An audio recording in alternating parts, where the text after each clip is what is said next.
আসসালামু আলাইকুম ওয়া রাহমাতুল্লাহ। এফএ টিউশনের পক্ষ থেকে সকলকে শুভেচ্ছা জানাচ্ছি। আজকে আমরা অষ্টম শ্রেণীর স্থানাঙ্ক অবস্থান মানচিত্রে স্থানাঙ্ক জ্যামিতি তার অনুশীলনের প্রশ্নগুলো সমাধান করব। তোমরা দেখতেই পাচ্ছ 1 নং যে সমস্যাটা আছে, একটি সরলরেখার সমীকরণ নির্ণয় করো যার ঢাল -2 এবং রেখাটি এত বিন্দু দিয়ে অতিক্রম করে। এই সরলরেখার সমীকরণটা আমাদেরকে নির্ণয় করতে হবে। আমরা সমাধান করি।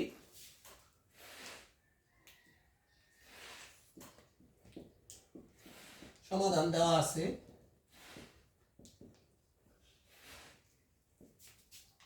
ঢাল m সমান -2 এবং x1 সমান 4, y1 সমান -5। এই জিনিসগুলো দেওয়া আছে। আমরা জানি x1 ও y1 বিন্দুগামী এবং m ঢাল বিশিষ্ট সরল রেখার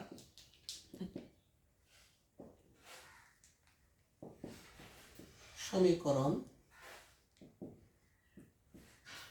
তোমরা যারা বেসিক ক্লাসটা দেখেছো সেখানে সূত্র নিয়ে বিস্তারিত আলোচনা করা হয়েছে। সূত্রটা হচ্ছে এরকম: y মাইনাস y1 সমান m into x minus x1।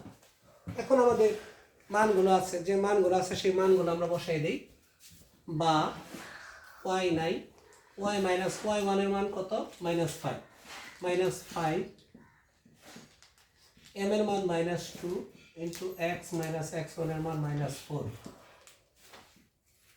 এখন y মাইনাস মাইনাসে +5, মাইনাস দ্বারা গুণ করলে 2x প্লাস 4 দুগুণে 8। y এটা ছিল মাইনাস, এর পাশে আসার পরে প্লাস, তারপরে আছে +5, এটা ছিল প্লাস, এর পাশে আসার পরে ডান পাশ 0 হয়ে গেল। বা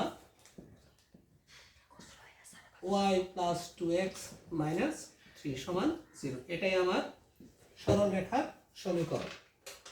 আমরা যদি দেখি সূত্রটা হচ্ছে y মাইনাস y1 সমান m into x minus x1। y এর মান, y1 এর মান হচ্ছে কত? -5। তারপরে এখানে m এর মান -2, x মাইনাস y এর মান হচ্ছে কত? 4। এখন যদি আমরা এটা গুণ করি, মাইনাস মাইনাসে +5, 2 দ্বারা গুণ করলে -2x মাইনাস মাইনাসে +8। এই পাশে এটা মাইনাস ছিল প্লাস, এটা তো আছে, এটা ছিল প্লাস, এই পাশে এসে মাইনাস।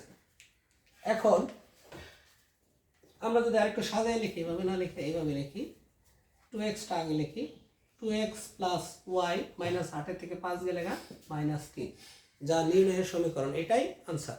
আমরা এখন পরবর্তী অঙ্কটি দেখব। আমরা এখন 2 নং অঙ্কটা দেখব।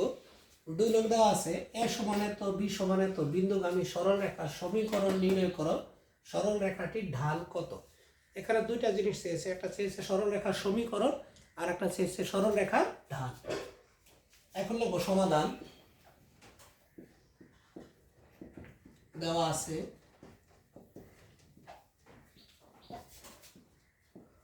x1 সমান 3, y1 সমান -3 এবং x2 সমান 4, y2 সমান -2। এখানে যে দেওয়া থাকে, প্রথমটা হচ্ছে x1, দ্বিতীয়টা হচ্ছে y1, তারপরে দ্বিতীয়টার ক্ষেত্রে প্রথমটা হচ্ছে x2, পরেরটা হচ্ছে y2, এটা দেওয়া আছে। আমরা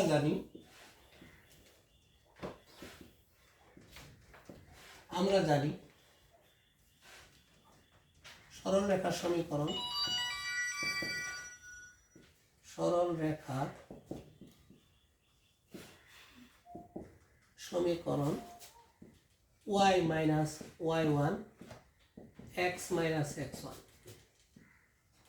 y1 minus y2 x1 minus x2। এই সমীকরণের মানগুলো বসাই দিলে আমাদের রেজাল্টটা এসে যাবে। আমরা এখন দেখি, y মাইনাস y1 এর মান কত? -3, এক্স মাইনাস এক্স ওয়ানের মান হচ্ছে 3, ওয়াই ওয়ানের মান -3 মাইনাস ওয়াই টুর মান হচ্ছে -2, এক্স ওয়ানের মান হচ্ছে কত 3,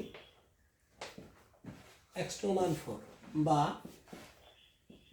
ওয়াই প্লাস 3 নিচে এক্স মাইনাস 3, -3 প্লাস 2 নিচে -1।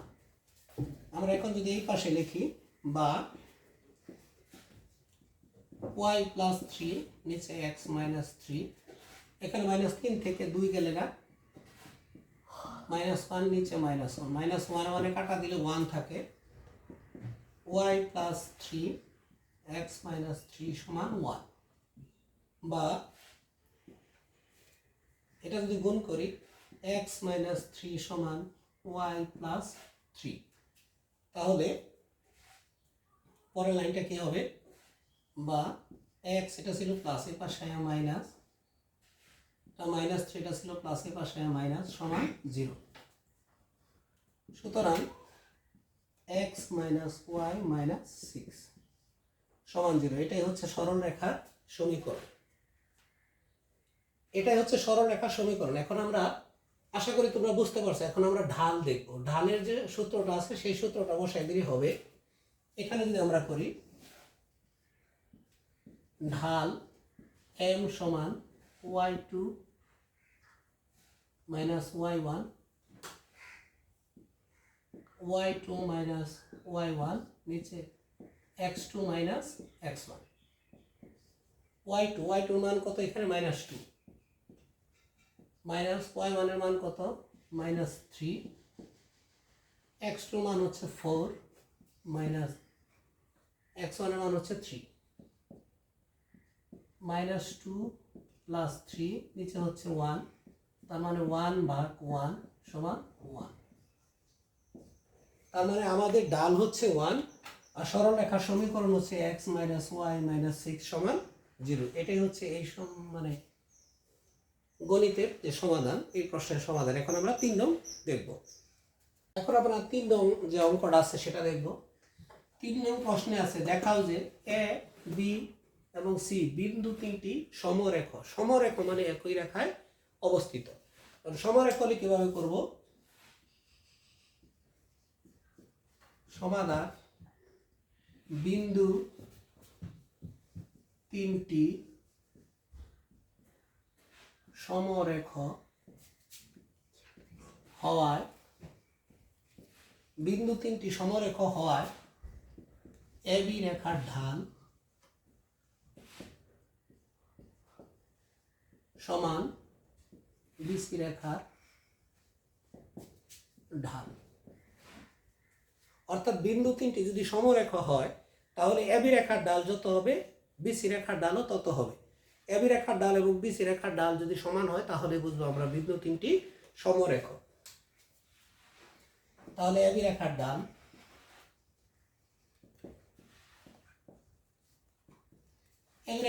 কি এখানে AB, আমাদের সূত্রটা ছিল y2 minus y1 x2 minus x1। তাহলে y2 কত আছে? y2 হচ্ছে এটা -2, y1 হচ্ছে এটা -3, 4 -0, তাহলে -2 মাইনাসে +3, 4, 3 থেকে 2 গেলে 1, তার মানে 1/4। আমাদের AB রেখার ডাল বেরোলো কত? 1/4। এখন আমরা দেখব BC রেখার ডাল।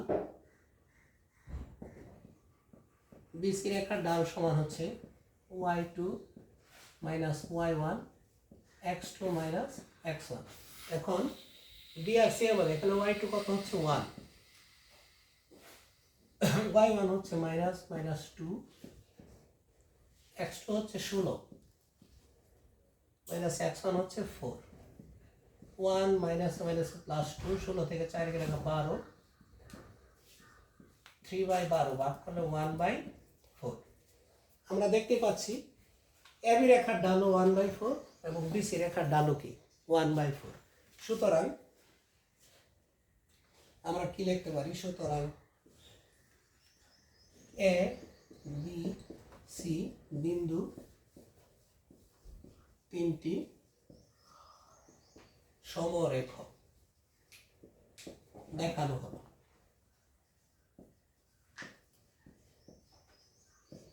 এটাই হচ্ছে এই অঙ্কের সমাধান। তাহলে তোমরা বুঝতে পারলে যে যে কোনো বিন্দুর সমাধান মানে একই রেখায় থাকলে সেটা এবিসি বিন্দু তিনটি হলে এবি রেখার ডাল ও বিসি রেখার ডাল সমান হবে।